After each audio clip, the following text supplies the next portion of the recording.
Black hole universe में मौजूद एक ऐसी चीज है जो बहुत ही अजीब, खतरनाक और कई अनसुलझे रहस्यों से भरी हुई है। जहाँ फिजिक्स के सारे रूल्स ब्रेक हो जाते हैं, वहाँ बस दो ही चीजें मौजूद हैं, ग्रेविटी और डार्कनेस।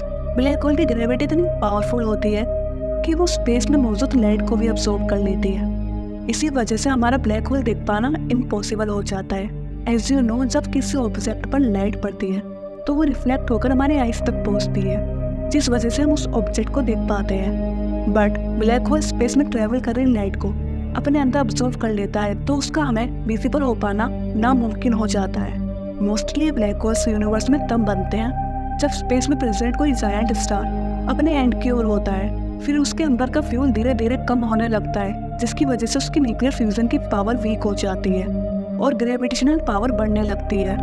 तो ग्रेविटी के बढ़ने के साथ ही वो स्टार धीरे धीरे अंदर की ओर कोलैप्स होने लगता है और सिकुड़कर बहुत ही छोटा हो जाता है, जिस वजह से एंड में वो स्टार सुपरनोवा बनकर फट जाता है और एक मैसिव ब्लैक होल का फॉर्म ले लेता है, जिसको साइंटिस्ट ने स्टेलर ब्लैक होल का नाम दिया है। देन उस ब्लैक होल की ग्रेविटी इतनी ज्यादा हो जाती है कि उसके स्फीयर के इन्फ्लुएंस में, जिस एरिया को साइंटिस्ट इवेंट होराइजन कहते हैं, तो वहाँ जितने भी स्टार्स, प्लैनेट्स और लाइट होती है वो सभी ब्लैक होल में खींची चली जाती है। या यूं कहें, ब्लैक होल इन सबको एक दानव की तरह निगल जाता है और वापस कभी बाहर आने नहीं देता। बट हमारे यूनिवर्स में स्टेलर ब्लैक होल से भी विशाल ब्लैक होल्स मौजूद हैं, जो सुपर मैसिव ब्लैक होल कहलाते हैं। ये साइज में इतने बड़े होते हैं कि इसकी कोई लिमिट नहीं है। साइंटिस्ट के मुताबिक ये ब्लैक होल्स हर गैलेक्सी के सेंटर में पाए जाते हैं, लेकिन गैलेक्सी में इनका फॉर्मेशन कैसे हुआ, इसका एग्जैक्ट आंसर एस्ट्रोनॉमर्स आज तक नहीं खोज पाए हैं। आपको ये जानकर हैरानी होगी, साइंटिस्ट ने अभी तक का सबसे बड़ा super massive black hole discover कर लिया है, जिसका नाम फिनिक्स ए है। उसका मास हमारी सन से 100 बिलियन टाइम्स ज़्यादा है और डिस्टेंस हमारी अर्थ से अप्रोक्सीमेटली 8.5 बिलियन लाइट ईयर्स है। और आपको पता है, नासा के साइंटिस्ट ने हाल ही में ब्लैक होल के साउंड को रिलीज किया था, जिसको आप यहाँ सुन सकते हैं।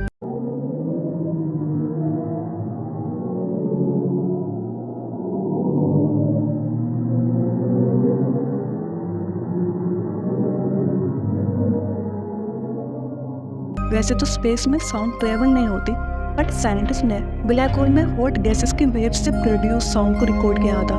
एक्चुअल में साउंड एक तरह की वाइब्रेशन है जिसका वॉल्यूम बहुत ही कम है, बट इस वाइब्रेशन का डेटा सोनिफिकेशन करके इसको ऑडिबल बनाया गया है। और क्या आप जानते हैं, ये साउंड रियल फ्रीक्वेंसी से 1440 लाख करोड़ गुना ज़्यादा है। और अगर आप ये सोचते हैं कि क्या ब्लैक होल हमारे अर्थ को भी निगल जाएगा, तो आप बेफिक्र रहिए, क्योंकि अभी हमारे अर्थ के पास कोई भी ऐसा ब्लैक होल मौजूद नहीं है जो उसको निगल सके। इनफैक्ट जो ब्लैक होल अर्थ के सबसे क्लोज है वो भी इससे अप्रोक्सीमेटली 1600 लाइट ईयर्स की दूरी पर है और उसका मास हमारी सन से 10 टाइम्स ज़्यादा है। बट साइंटिस्ट के अकॉर्डिंग, अगर हमारी अर्थ ब्लैक होल के ग्रेविटेशनल फोर्स की वजह से कभी उसकी चपेट में आ गई, तो वो अर्थ को टुकड़ों में तोड़ देगा और हम इंसानों के सिर और पैर सेंटर में होने की वजह से ब्लैक होल में खींचने लगेंगे। फिर वहाँ हमारी बॉडी या तो स्ट्रेच होकर पतली और लंबी होने लगेगी, और या ये भी हो सकता है ब्लैक होल के पास बहुत ज़्यादा रेडिएशन होता है, तो अगर कोई इंसान उसमें गिरता है तो उसकी बॉडी पूरी तरह से जलकर राख हो जाएगी। बट हाँ, इन दोनों ही वे में इंसानों की मौत बहुत ही पेनफुल होगी। नाउ ये क्वेश्चन आता है कि क्या हमारा सूरज भी एक ब्लैक होल में बदल जाएगा? तो इस थ्योरी पर साइंटिस्ट का कहना है कि जिन स्टार्स का मास सन से लगभग 20 से 25 गुना ज़्यादा होता है, उनके ब्लैक होल्स बनने की पॉसिबिलिटी भी ज़्यादा होती है। बट हमारे सन का मास इतना नहीं है कि वो ब्लैक होल बन सके, तो जब सन अगर अपने एंड की ओर होगा तो वो एक वाइट ड्वार्फ में बदल जाएगा। बट आपने कभी ये सोचा है, जब ब्लैक होल्स लाइट को निगल जाने से विजिबल नहीं हो पाते, तो साइंटिस्ट इनको स्पेस में कैसे ढूंढ सकते हैं? तो एक्चुअल में होता यह है कि साइंटिस्ट अर्थ या स्पेस से बड़े बड़े पावरफुल टेलीस्कोप की मदद से इन ब्लैक होल्स को सर्च और ऑब्जर्व करते हैं कि यूनिवर्स में मौजूद ये स्टार्स, प्लैनेट्स, गैसेस, डस्ट या लाइट किसी इनविजिबल ऑब्जेक्ट के अराउंड रिवॉल्व हो रहे हैं। मतलब वो कैसे इन सबको अपनी ग्रेविटी से अफेक्ट कर रहा है और वहाँ प्रेजेंट वो इनविजिबल ऑब्जेक्ट और कोई नहीं एक ब्लैक होल होता है। 2019 में फर्स्ट टाइम एस्ट्रोनॉमर्स ने एक सुपर मैसिव ब्लैक होल की पिक्चर रिलीज की थी, जिसको इवेंट होराइजन टेलीस्कोप का यूज करके कैप्चर किया गया था, और वो ब्लैक होल गैलेक्सी मेसियर 87 के सेंटर में प्रेजेंट है। अब अगर आप ये सोच रहे हो कि ब्लैक होल्स जब विजिबल नहीं होते तो इनकी पिक्चर को कैप्चर कर पाना कैसे पॉसिबल हुआ, और इस पिक्चर में ये रिंग लाइक स्ट्रक्चर क्या है, तो एक्चुअल में ब्लैक होल की एक बाउंड्री होती है जिसे हम इवेंट होराइजन कहते हैं। बेसिकली ये ब्लैक होल का आउटर पार्ट होता है जहाँ से अगर कोई चीज़ पास हो जाए तो वो सीधा ब्लैक होल के अंदर चला जाएगा और कभी वापस लौट कर नहीं आएगा।